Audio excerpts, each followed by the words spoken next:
रमा एकादशी कब है 2025 में? एकादशी की पूजा कैसे करें? रमा एकादशी का पारण कब और कैसे करें? पूजा का शुभ मुहूर्त क्या होगा? रमा एकादशी का महत्व क्या है? रमा एकादशी के नियम क्या है और रमा एकादशी की कथा क्या है, जानेंगे आज हम इस वीडियो में। तो वीडियो को अंत तक अवश्य सुनें, जिससे भगवान विष्णु की कृपा आप सभी पर सदैव बनी रहे। तो भक्तों चलिए आपको बताते हैं। भक्तों, कार्तिक का महीना भगवान विष्णु को बहुत ही प्रिय है, इसीलिए इस माह को बहुत पवित्र माना जाता है। इस महीने में तुलसी पूजन, भगवान विष्णु का पूजन विशेष महत्व रखता है। जो भी भक्त सच्ची श्रद्धा और भक्ति से भगवान विष्णु, माता लक्ष्मी की, तुलसी माता की पूजा करते हैं, उस पर उनकी कृपा सदैव बनी रहती है। तो भक्तों, इस कार्तिक मास के पवित्र माह में रमा एकादशी आ रही है, जिसकी पूजा विधि विधान से करना चाहिए। तो भक्तों, सबसे पहले आपको बता दें कि 2025 में रमा एकादशी कब है, 16 अक्टूबर को या 17 अक्टूबर को। ध्यानपूर्वक पूरा सुने। वैदिक पंचांग की गणना के अनुसार 16 अक्टूबर को सुबह 10:35 पर कार्तिक माह के कृष्ण पक्ष की एकादशी तिथि शुरू होगी और 17 अक्टूबर को सुबह 11:12 पर एकादशी तिथि की समाप्ति होगी। इसीलिए शुक्रवार 17 अक्टूबर को रमा एकादशी मनाई जाएगी। अब आइए जानते हैं भक्तों, रमा एकादशी पर अपने व्रत का पारण कैसे करेंगे। उससे पहले आपको बता दें कि रमा एकादशी की पूजा कैसे आप करेंगे। एकादशी के दिन किस विधि से भगवान विष्णु को प्रसन्न करेंगे और उनकी आप पूजा आराधना करेंगे। तो एकादशी के दिन, रमा एकादशी के दिन सुबह जल्दी उठें, अपने घर के मंदिर की साफ सफाई करें और सभी प्रतिमाओं को गंगा जल से स्वच्छ करें। खास तौर से विष्णु भगवान, माता लक्ष्मी को गंगा स्नान अवश्य कराएं और ओम नमो भगवते वासुदेवाय इस मंत्र का जाप करते हुए आप भगवान विष्णु की विधि विधान से पूजा करें। पूजा करने के लिए सर्वप्रथम आप गंगा जल से स्नान कराने के बाद भगवान विष्णु को लाल टीका लगा, पीला चंदन लगाए, पीला फूल चढ़ाए, पीला वस्त्र चढ़ाए और उन्हें भोग में पंचामृत चढ़ाए। पंचामृत में तुलसी की पत्तियां अवश्य डालें। भगवान विष्णु बिना तुलसी की पत्ती के भोग को स्वीकार नहीं करते हैं, इसीलिए एकादशी के दिन तुलसी की पत्तियां अवश्य चढ़ाएं और ध्यान रखें कि तुलसी की पत्तियां एकादशी के दिन न तोड़, एक दिन पहले ही तोड़ कर रख लें। उसके बाद तुलसी पत्तियां चढ़ा दें, उन्हें फल फूल और विधिवत उनकी पूजा करने के बाद आप घी का दीपक उनके समक्ष जलाएं और इस मंत्र का जाप करते रहें, ओम नमो भगवती वासुदेवाय। इस मंत्र का जाप करते हुए भगवान विष्णु का स्मरण मन में करते हुए और पुण्य की प्राप्ति के लिए भगवान विष्णु से याचना जरूर करें और उनकी विधि विधान से पूजा करें। विष्णु चालीसा का पाठ करें, फिर भगवान विष्णु की आरती उतारें और उनकी जो प्रसाद चढ़ाई गई अपने परिवारजनों में बांट दें।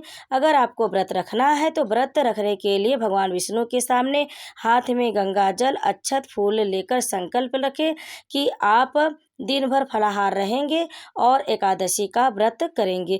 इस प्रकार से भगवान विष्णु के सामने संकल्प लेकर दिन भर आप व्रत रखें। फिर शाम के समय विधिवत आप पूजा करें, भगवान विष्णु, माता लक्ष्मी की, उनकी आरती उतारें, उनको भोग लगाएं और तुलसी जी के वृक्ष के सामने दीपक जलाकर जरूर रखें। एकादशी के दिन तुलसी जी के वृक्ष के नीचे दीपक जरूर जलाना चाहिए। वैसे तो कार्तिक मास में दोनों समय तुलसी पूजन अवश्य करना चाहिए। कार्तिक मास में जितना हो सके आप तुलसी पूजन करें, तुलसी जी को सींचे, उन्हें घी का दीपक या तिल के तेल का दीपक अवश्य जलाएं।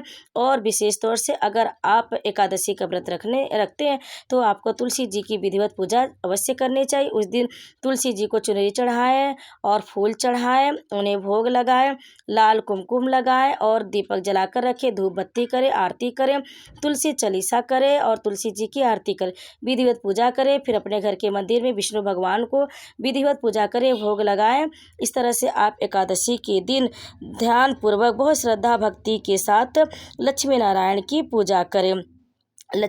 पूजा में लक्ष्मी नारायण जी को फल फूल और चावल की खीर भी अर्पित कर सकते हैं, लेकिन शाम के समय।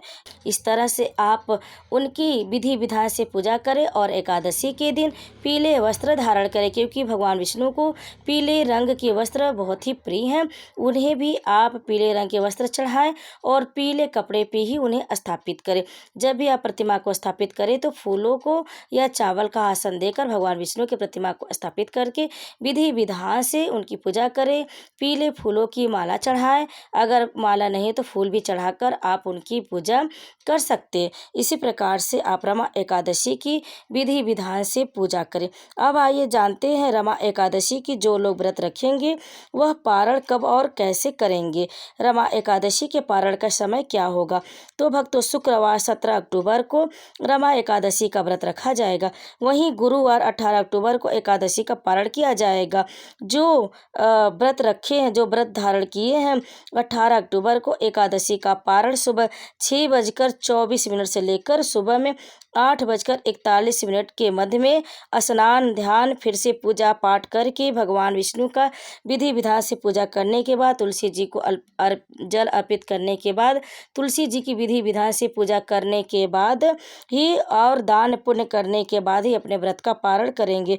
अन्न धन का दान करना बहुत ही जरूरी। एकादशी में ब्राह्मणों को या किसी गरीब व्यक्ति को भी कुछ भी दान आप कर सकते हैं। पैसे दान कर सकते हैं, अन्न दान कर सकते हैं, कुछ भी दान अवश्य कर ले, तभी आपको एकादशी का संपूर्ण फल प्राप्त होगा।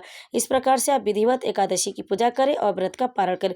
व्रत का पारण करने के लिए आप जो तुलसी जी का भोग लगाए हैं, आप उन तुलसी की पत्तियों को भी आप निगल लीजिए पानी से और उसके बाद शुद्ध सात्विक चीज़ों से आप भगवान विष्णु के प्रसाद से अपने व्रत का पारण करें। इस प्रकार से अगले दिन विधि विधान से आप पूजा करने के बाद ही व्रत का पारण करें, तभी आपको व्रत करने का संपूर्ण फल प्राप्त होगा। भक्तों, यह एकादशी कार्तिक महीने के कृष्ण पक्ष की एकादशी को रमा एकादशी के नाम से जाना जाता है। यह एकादशी दीपावली से ठीक पहले आती है, जिसकी वजह से इसका महत्व और अधिक बढ़ जाता है। इस दिन भगवान विष्णु के साथ माता लक्ष्मी का भी विधि विधान से पूजा करना चाहिए। जो भी व्यक्ति श्रद्धा और भक्ति के साथ इस व्रत को धारण करते उसे वैकुंठ धाम की प्राप्ति होती। तो भक्तों, आइए जानते हैं कि रमा एकादशी व्रत के क्या नियम होते, किन नियम से इस व्रत का पालन करना चाहिए। इस व्रत के दौरान ब्रह्मचर्य का पालन करें, मन वचन व कर्म से सात्विक रहें, मन में किसी प्रकार के बुरे विचार न लाएं। एकादशी के दिन तुलसी के पत्ते नहीं तोड़ने चाहिए, क्योंकि इस दिन तुलसी जी भी उपवास करते हैं भगवान विष्णु के लिए। और रात भर जागरण करें, भगवान विष्णु के नाम का स्मरण करें। अगर रात में जागरण नहीं कर पाते, दिन भर भगवान विष्णु का स्मरण करें और उनके नामों का स्मरण करें, भजन कीर्तन करें। आप पूजा के अंत में भगवान विष्णु के व्रत के दौरान हुई किसी भी भूल के लिए क्षमा याचना जरूर करें। आप कुछ इस नियमों का पालन अवश्य करें और किसी को भी अपशब्द न बोले। ध्यान पूर्वक सिर्फ भगवान विष्णु की भक्ति में ही लीन हो जाए, उनके नामों का ही स्मरण करते रहें। अब आइए जानते हैं रमा एकादशी व्रत का महत्व। रमा एकादशी का व्रत सभी प्रकार के पापों को नष्ट करने वाला बताया गया। कहा जाता है कि जो व्यक्ति इस दिन श्रद्धा से भगवान विष्णु का पूजन करता है और रमा एकादशी व्रत की कथा सुनता या पढ़ता, उसे न केवल इस जीवन में सुख शांति मिलती बल्कि मृत्यु के बाद स्वर्ग की प्राप्ति भी होती। धार्मिक ग्रंथों में इस व्रत को मोक्षदायक यानी मुक्ति देने वाला कहा गया है। यह एकादशी भक्ति, संयम और आत्मशुद्धि का प्रतीक है। रमा एकादशी करने से, व्रत को करने से व्यक्ति के पिछले जन्मों के पापों से भी मुक्ति मिलती है। यह व्रत सिर्फ शरीर की तपस्या नहीं है, बल्कि आत्मा की शुद्धि का भी माध्यम माना जाता है कि जो व्यक्ति इस व्रत को पूरी श्रद्धा से करता है, उसके जीवन में कभी धन, सुख और शांति की कमी नहीं रहती।